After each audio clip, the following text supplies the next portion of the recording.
अब देखिए, आज तो अभी हम आ रहे थे, रास्ते में सोशल मीडिया पे एक खबर चल रही है कि बांदा जेल के जेलर और 2 डिप्टी जेलर सस्पेंड कर दिए गए। अब आप समझ सकते हैं, मुख्तार अंसारी की तरफ से न्यायालय में उनके वकील ने आवेदन किया कि जेल में उनको कोई ऐसा विषाक्त खाना दिया गया जिसमें जहरीला पदार्थ मिलाया गया था। इससे उनकी तबीयत खराब हुई, हालत खराब थी। अपने जो वर्चुअल पेशी पे वो आते थे कोर्ट के, उस पे भी पिछले 2-3 दिनों से तो नहीं आ सके।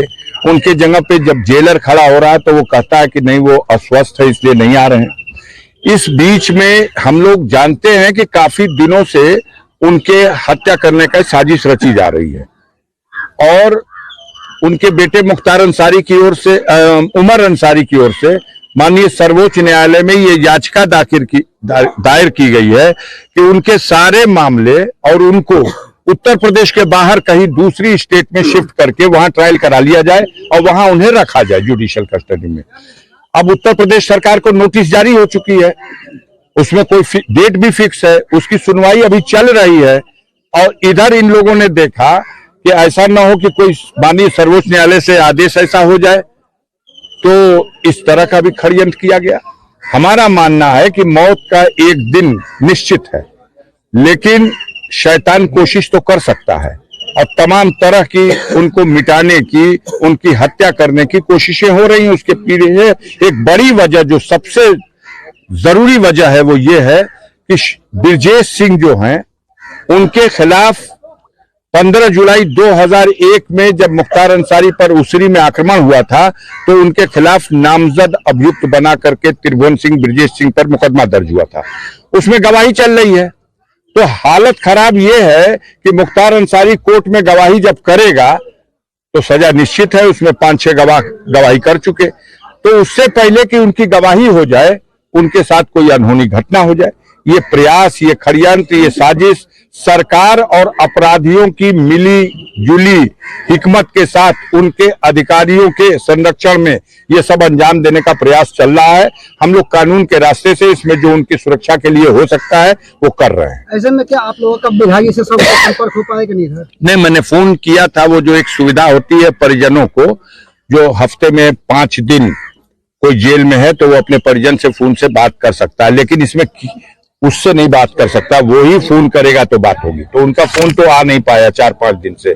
हमने जेलर को फोन किया, हमने सुपरिटेंडेंट को फोन किया, हमने बांदा के डीएम को फोन किया, अपनी तरफ से हमने फोन किया जी। इसके जो आज जो 3 लोगों से सस्पेंड किया गया है, उस कार्रवाई को आप किस नजरिए से देखते हैं? आप उनसे पूछिए। पहले तो उन लोगों ने छिपाने की कोशिश की। सुपरिटेंडेंट का बयान आया जब न्यायालय से ये कहा गया कि इसकी जांच कराइए, ये क्या है, तो उन्होंने कहा नहीं, इनकी तबीयत खराब थी, हमने मेडिकल बोर्ड बना दिया है और मेडिकल कॉलेज बांदा से डॉक्टर आए हुए थे, कल भी आए हुए थे, आज भी आ रहे हैं और दवा उनकी चल रही है, वो ठीक हो जाएंगे और पहले से बेहतर है। ये सारी बातें कहा और इससे इनकार किया कि ये आरोप गलत है कि उनको जहर दिया गया। लेकिन जब आरोप गलत है तो जेलर का सस्पेंड होना साधारण बात नहीं है। 2 डिप्टी जेलर का सस्पेंड होना साधारण बात नहीं है। जिनकी देखरेख में खाना बनता था, जिनकी देखरेख में खाना चख करके तब उनको दिया जाता था, उन लोगों का सस्पेंड होना तो प्रथम दृष्टया ये साबित करता है कि आरोप सही था। अब माननीय सर्वोच्च न्यायालय में ये बात जा रही है, देखिए वहां से कुछ होगा। सांसद जी, बड़ा सवाल ये उठता है कि जब जेल के अंदर जेल मैनुअल के अनुसार हर चीज चेक हो जाती है, तो जहर जो है कि पहुंचा कैसे वहां पे? नहीं, कहा आपसे, जब पूरी मशीनरी लगी हुई है एक व्यक्ति को समाप्त करने के लिए, तो ये सब तो षड्यंत्र है। इससे पहले भी उनकी हत्या करने की अनेकों बार कोशिश की गई। कभी बम से उड़ाने की कोशिश की गई, कभी गोलियों से भूनने की कोशिश की गई। बिहार का एक दुर्दांत अपराधी लंबू शर्मा पकड़ा गया था आगरा में, वो भी गया था टिफिन में बम लेकर के कि उड़ा देंगे बम में। मिलने के लिए आया था कि मेरी माँ की आंख का ऑपरेशन कराने के लिए सहायता दे दीजिए, और उन्होंने चिट्ठी लेके आकर के और उनके अकाउंटेंट से वो पैसा भी ले गया अपनी माँ का ऑपरेशन कराने के बहाने से।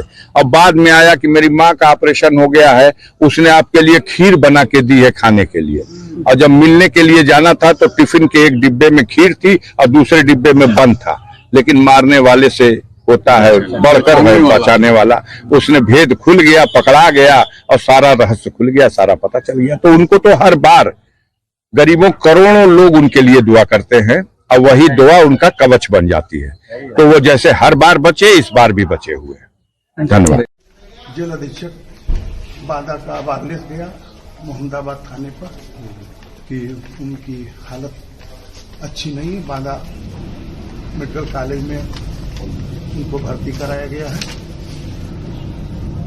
और उनके परिजन को सूचना दीजिए। तो वहां थाने पर से हम लोगों को ये सूचना मिली वायरलेस द्वारा। क्या शुभ नाम बताया था आपने? मंसूर अंसारी। आप क्या हैं इनके? मैं उनके परिवार का सदस्य हूँ और सांसद अफजल अंसारी भी पीछे आ रहे हैं। पहले उनको देखने दीजिए उनकी हालत क्या है।